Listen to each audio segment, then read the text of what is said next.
and additions and enhancements that have made it even easier to sell one-site budgeting. One of the biggest changes that we've made this year is the ability to budget using multiple chart of accounts.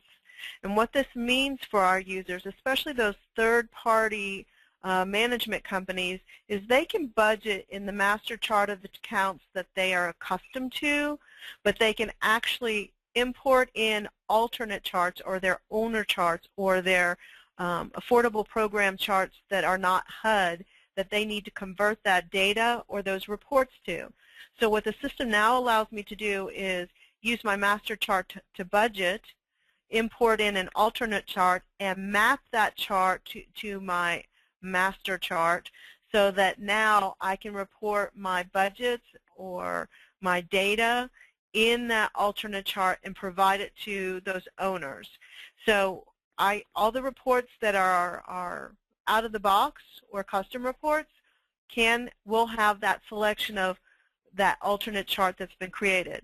But in addition to that, I can go to export models, and because that data will be there, I can export that alternate chart into an Excel file to make it available for the end user that needs that data in an alternate chart, or I could set it up as data so I can link it to, say, another affordable form that we don't support. So that is huge. One-site accounting is working on using multiple, or the ability to budget user or do financial management based on alternate charts, but we're just a little bit ahead of the game. The next big change that has come is the ability in the managed models to drill down at a much higher level. So I'm going to go to budgets. And what I'm talking about here is in the workflow,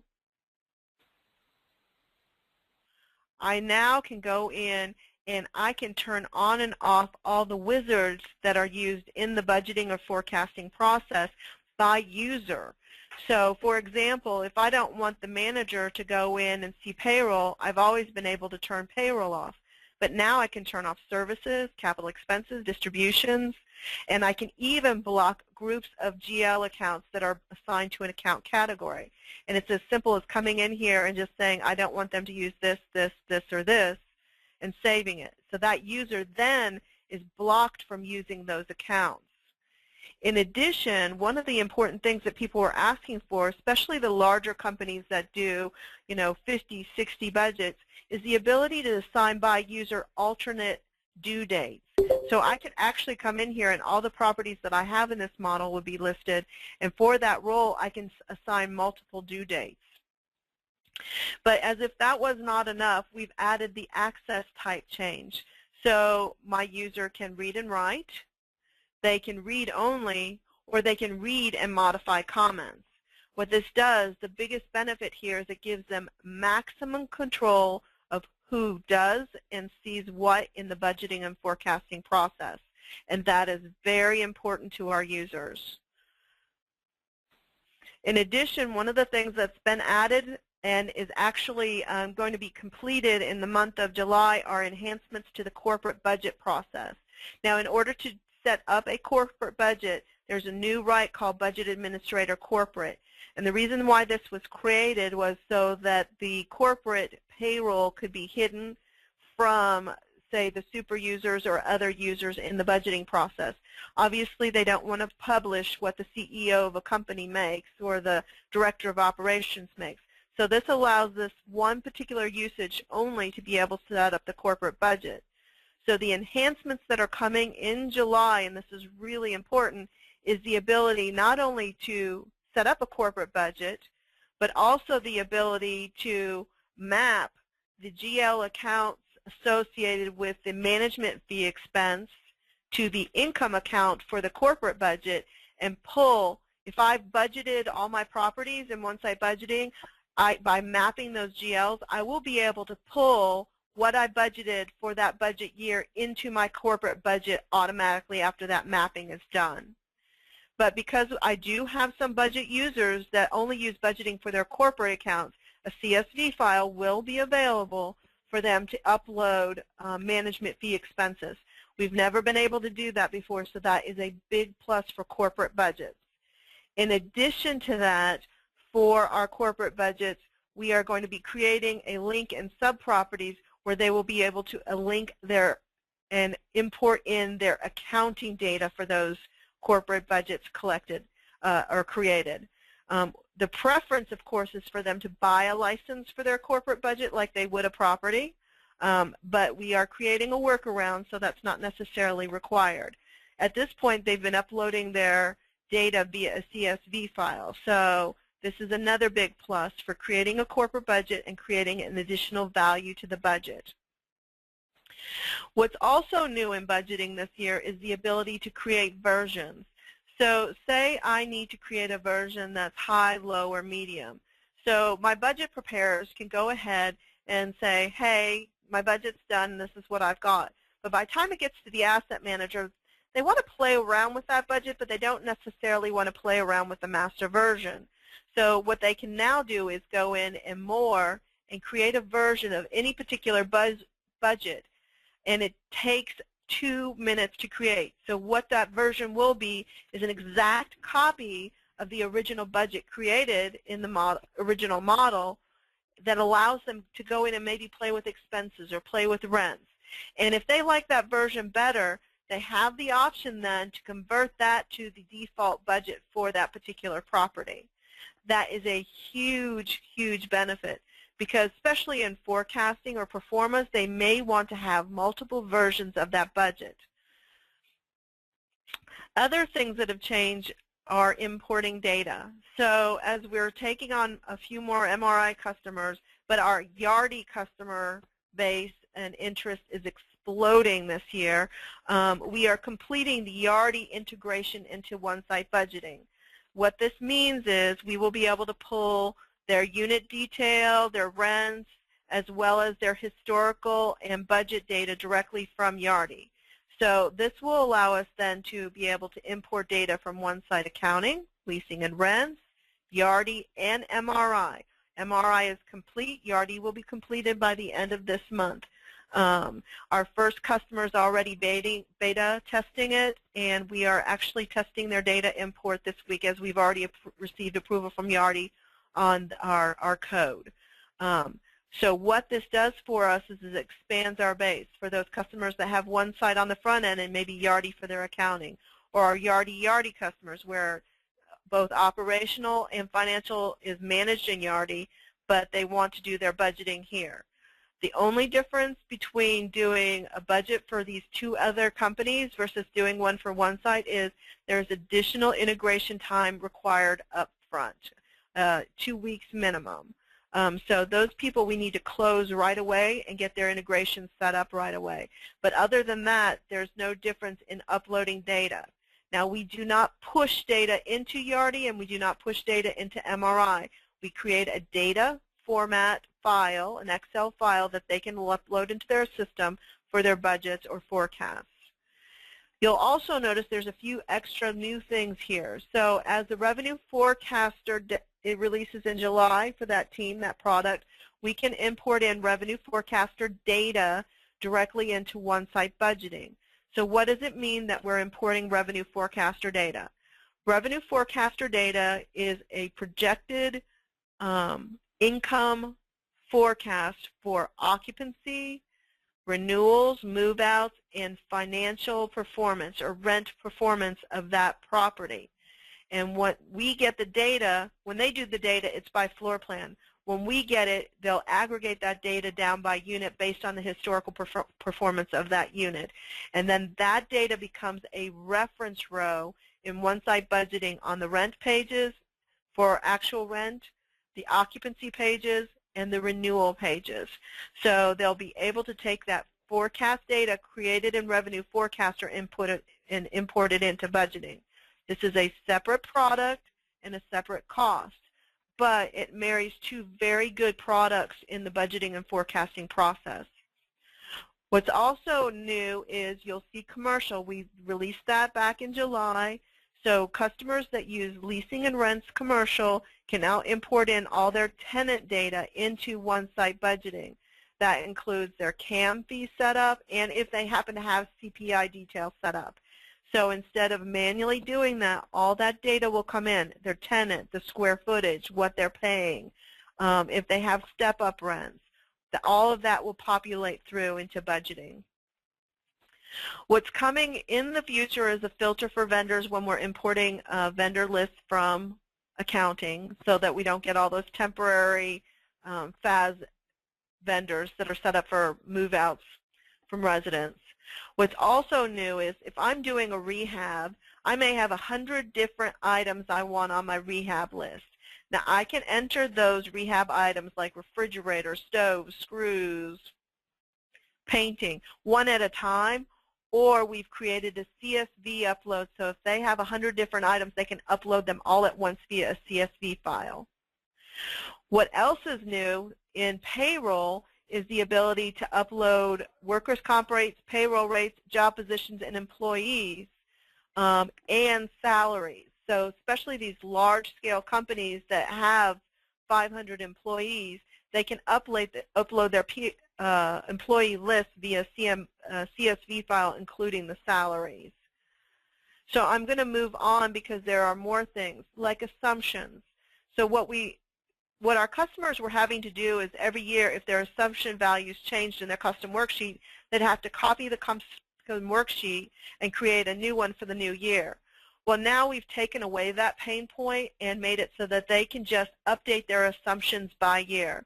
So every year I can say, well, my new application fee for these 5 properties is X dollars, and instead of having to update a whole spreadsheet, I can come in here and buy property and set up multiple assumptions for this for multiple years. So that alleviates a lot of time spent working on setting up custom worksheets for year after year. Another big plus is in managed payroll, we've made it even more granular, as if it wasn't granular enough. So payroll items. Say I want to include leasing commissions and renewals on my properties. But my portfolio is mixed. I have affordable properties and I have conventional. Well, as you know, affordable properties tend not to pay leasing commissions or renewal commissions. I now have the ability to take those payroll items and only turn them on for select properties. As well as workers' compensation, I have the ability to come in and say, okay, for the state of Arizona, this is my rate. But because these properties have a lot of accidents, they have to pay a higher rate. So again, what we're doing is giving them the flexibility, the control, and the ability to customize this data property specific. The other thing that we've added in payroll is the ability to create an embedded custom worksheet directly in the payroll module. So for example, if I want to create a custom worksheet for an NOI bonus just for my managers on select properties, I can create that custom worksheet and it will be embedded in my payroll module for those specific positions and those specific properties. So this then allows me to take statistical data or GL data. So maybe my NOI bonus is based on X% of achieving, if they achieve X% of this amount, then they get this. So there's if and then statements. Or they get a 2% of their salary bonus once a quarter. Well, instead of them having to sit there and figure it out, they can set up a custom worksheet to create that custom worksheet within that position and that for that person. Again, giving them more accuracy. And as you know, a lot of the payroll items are taxable. So by embedding that custom worksheet directly into the payroll module, I can then capture the taxes. Another big change came into GL account assignment. So with GL account assignment, it was a little bit painful and difficult to read before. We've made it much more visible and much more easy to read, as well as highly filterable, and added a report that they can edit themselves and see what GLs have not been assigned and what have been assigned. So it makes it easier to audit if something isn't coming up correctly. What's coming in August is the ability to import in via a CSV file all of these payroll mappings. Now, this isn't something you're probably going to show on a demonstration, but I am telling you this to let you understand the ease of use. And as we are getting more third-party management, for example, I have a company with 161 chart of accounts right now. They would have had to have set this up one chart of account at a time, which would have been awful. So being able to import it in via CSV file allows them to just upload those values quickly and easily. What's also in here now that you did not have last year is the ability to create what we call reporting groups and portfolio groups. So let me explain the difference between the two. A reporting group is a group of properties. So I can have Texas properties, Bob's region, ABC ownership. And that way I can print groups of reports for that region or what reporting group I've created. I can aggregate the data for the properties in that region or reporting group. And it allows me to print multiple reports at once. Now, portfolio reports allows me to compare multiple groups or multiple properties. So, for example, if I want to create a portfolio group that is same-store properties, I can do that. Or I can create a portfolio group that lists all my reporting groups in it, so I can compare Bob's region to Lisa's region to Tom's region. The portfolio reports are comparative reports, so they allow me to compare reporting groups or properties to each other. Now, there are 3 out-of-the-box reporting groups available, but they're all customizable in the Report Writer tool. So while reporting groups are single groups of properties, portfolio groups allow me to compare properties or compare groups. What's going to be sunsetted, and you'll see disappear off of this fourth quarter, is anything to do with the word budgeting Excel template. Yay, I'm very excited about that. So let's leap on to what's new in budgeting. So you'll see that the dashboard for budgeting has changed quite a bit this year.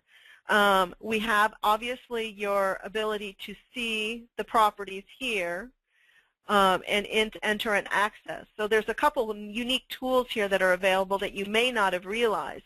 For example, if I click on View, I instantly have these links for these reports.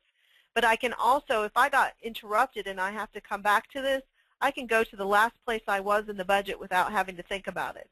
Or I can go to the top 5 places I commonly go in the budget.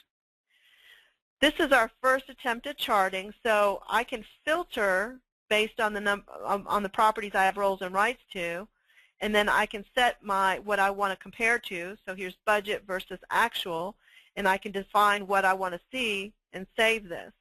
So if I'm a regional manager and all this data were here, I could see it, but I can also see the chart for that information. And I can also print it, and when I print it, I see not only the numeric chart, but as well as the visual chart. So this is a new feature in budgeting this year that you may not have been aware of, and it's highly filterable. Now, when the June release comes, you'll notice that this modal for frequently viewed reports and comments will disappear off this page and become links at the top. The functionality will be the same, where they can go to their reports they view the most, but before I leave this call, I'm going to show you what's coming in June, because we're adding a piece where they'll be able to manage their capital expenses straight from the dashboard.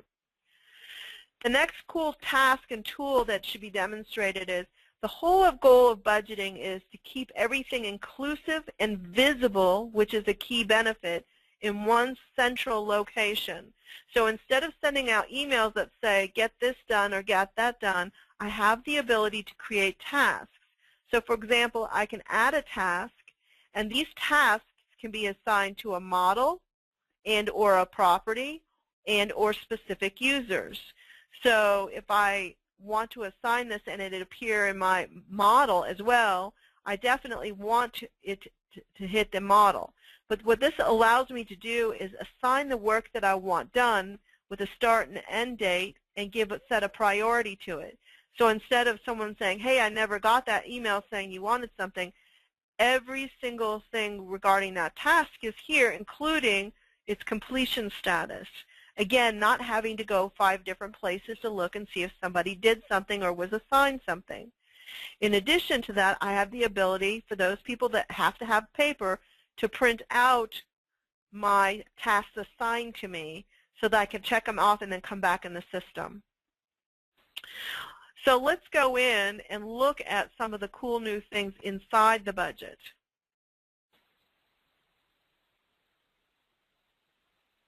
So you'll notice now that there is this comparative chart in here as well. This comparative chart is going to be the comparison specifically to the model I'm in on this page, where on the dashboard you can set what you're comparing model to year. Here it's specifically to this model. I can define how frequently I want this divided, so now I'm going to change it to quarterly. Maybe I don't need to see NOI, and I'm going to refresh this, and now I see my quarterly numbers. This will come in handy with forecasts, but I can also see my chart, and of course I can print it from here. Now the tasks that I had assigned to a specific model will appear on this page as well. So those are some of the benefits and some of the things that have changed is that visibility. Again, I don't have to go a million places to see what I want to see. So in the property questionnaire, one of the things in the forecast that's changed is the ability to update my actuals on demand. So if my budget administrator has imported the data and I'm ready to update my forecast, if I'm given the role or right to in a forecast, I can update my account actuals by property instead of all or nothing. So in this particular example, which is how we're demonstrating it, you'll see you have your normal market rent, which will come in through onsite. A calculator's been added, so if they want to go in and do the math they need, they can do it on this page. But what's also cool is if I've had a mad moment and I've done all these changes and I don't like anything I've done, I can refresh my page and it will take me back to the last data import for my market rent. But more exciting is the actual rent. So as you know, we import in the actual rent from every single unit.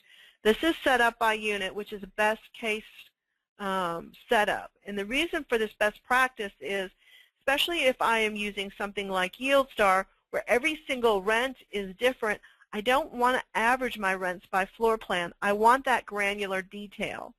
So in here, I can see my lease expirations, and if I actually wanted to, I could go into a unit and see the detail for that unit. But we've done some pretty clever things. So especially for affordable or tax credit or rent stabilization where you need to set maximum rents, I can actually go in here and say, if I make rent changes, I want to not exceed this rent cap. And the rent caps may be market rent. So if I do a 5% increase, don't exceed market rent. Or I can come in and say, all right, I'm going to do a 5% increase, but for my 1 bedrooms, don't exceed $1,500, and my 2 bedrooms don't exceed $2,000. By setting these, I don't accidentally overinflate my rental increases for my budget for my actual rents, which is really critical because it could really mess with your loss to lease. Now for my actual rent, I can go in and I can say I want to do an increase of 5% based on my lease expiration for one floor plan or all floor plans. Again, notice I have my rent cap here as well, and calculate it. And what this will then allow me to do, could you please mute your phone? Thank you, whoever just joined. What this will allow me to do then is instead of averaging out an increase, I'll be able to go unit by unit and lease expiration and execute that increase, which improves my overall accuracy of my rent calculations moving forward. Accuracy is another big benefit. By being able to be this detailed, A, it's not laborious to do it, and B, I'm especially on those properties that use any kind of yield management program, it allows me to get to a truer number. So lease renewals, this particular one is set up by summary, and it can be done by summary or actual rent. By importing that data that was on that import page, it'll actually pull in my historical information for me so I can compare it. And the same thing with occupancy. Now, the super cool thing about occupancy is a change we made this year that allows me to actually set occupancy goals. So instead of a manager sitting there with their fingers trying to go, okay, it takes 3% to move 1%, and I want to get to 95%. So based on my move-outs, I need to get 6 move-ins. Well, that is a lot of brain power, right? So say I wanted to change my starting occupancy number goal for January to 96%. Instead of figuring out how many move-ins it's going to get to 96%, I've selected this option to input by occupancy goals. So I'm going to change this to 96% and watch what happens to my move-ins. Now it told me that I need 5 move-ins with the number of move-outs selected to get to 96%. And hey, if I change my skips to 5, now I need 9. Can you see how easy that is? A, nobody's having to think too hard. B, the system's doing the math for them. So again, it increases that accuracy. And just like in the renewal page, if I've imported my renewal and occupancy data, it is going to populate for me on this screen. So therefore, I can compare what I've done here to the information down below. And I'm going to save this page. In payroll, remember we added those custom worksheets, so now they're available in here. Now, none have been created yet, so that's something I probably need to do for y'all.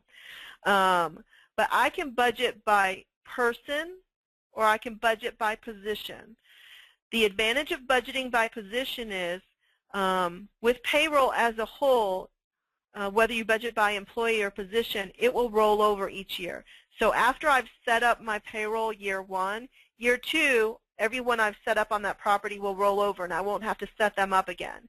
But if I budget by position, obviously the turnover percent in multifamily is about 60%, and the people turning over are frequently the leasing consultants and a lot of the maintenance positions. So if I budget by position, I always know I'm going to need a manager and general manager and leasing consultant. I don't have to worry about changing names. But for those companies that want to budget by person, there's an opportunity to sync payroll.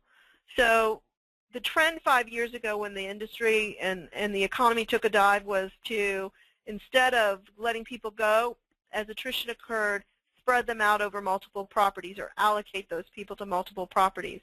If I budget by person or employee, it allows me to sync the payroll.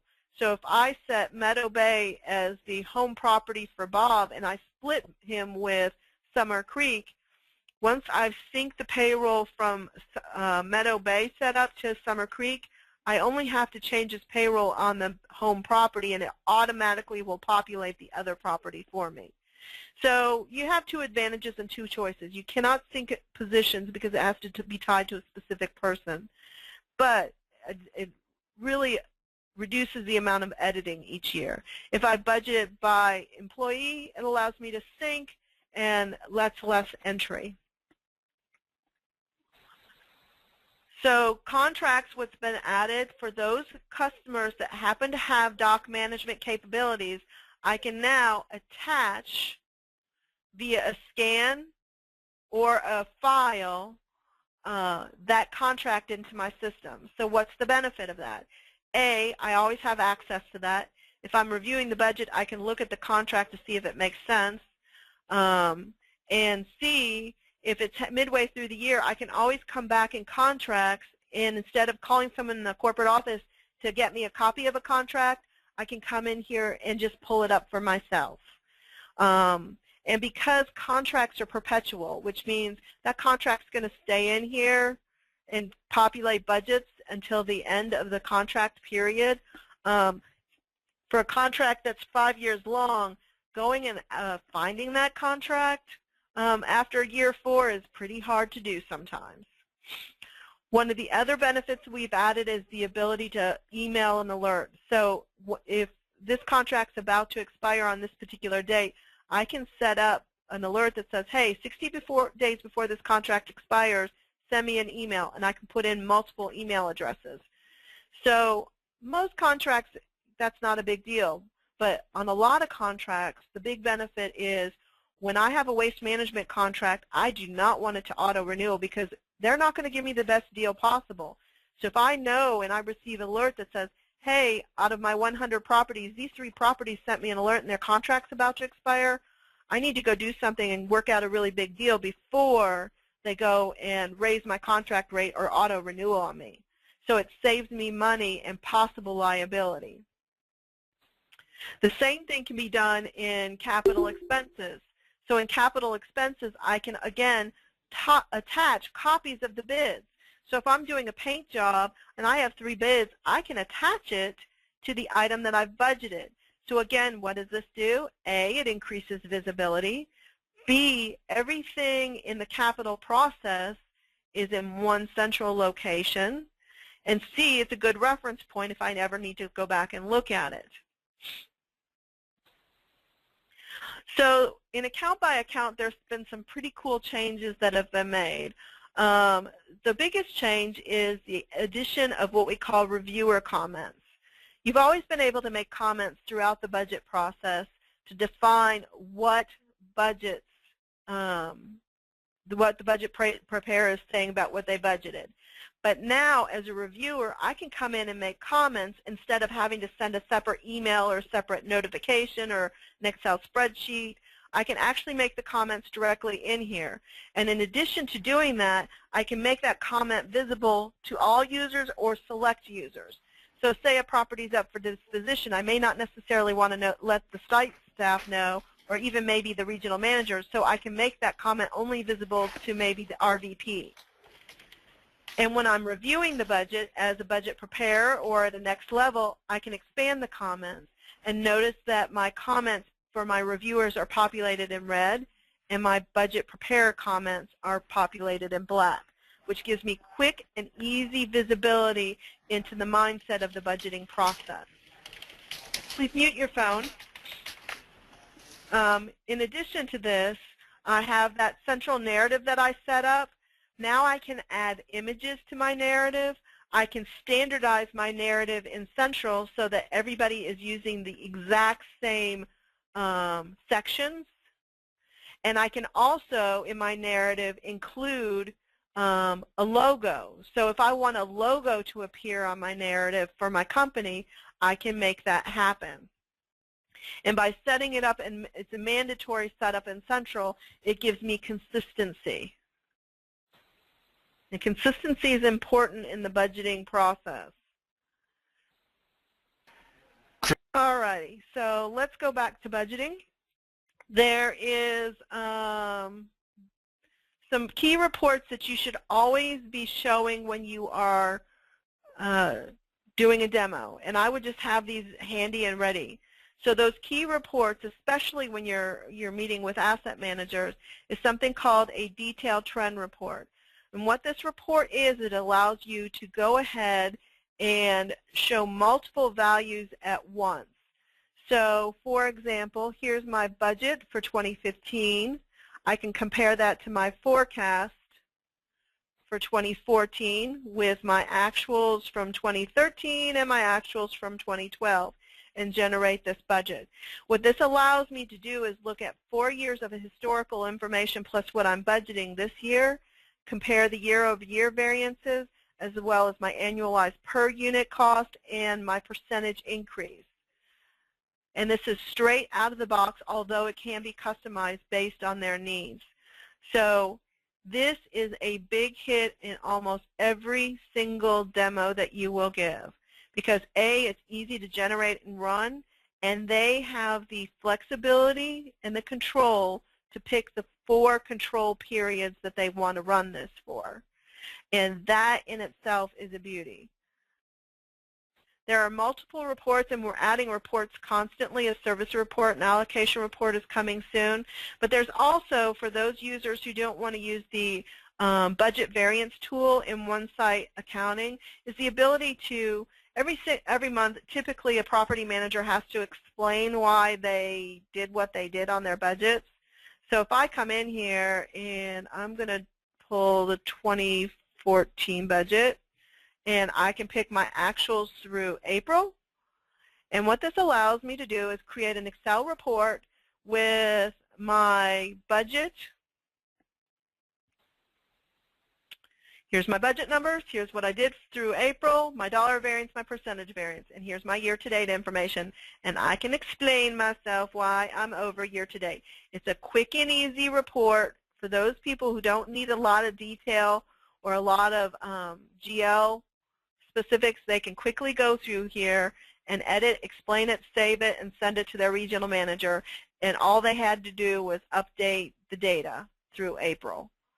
Super easy. So that has become very popular. There is a budget variance tool in onsite accounting, but sometimes they just want the vanilla easy way to do this.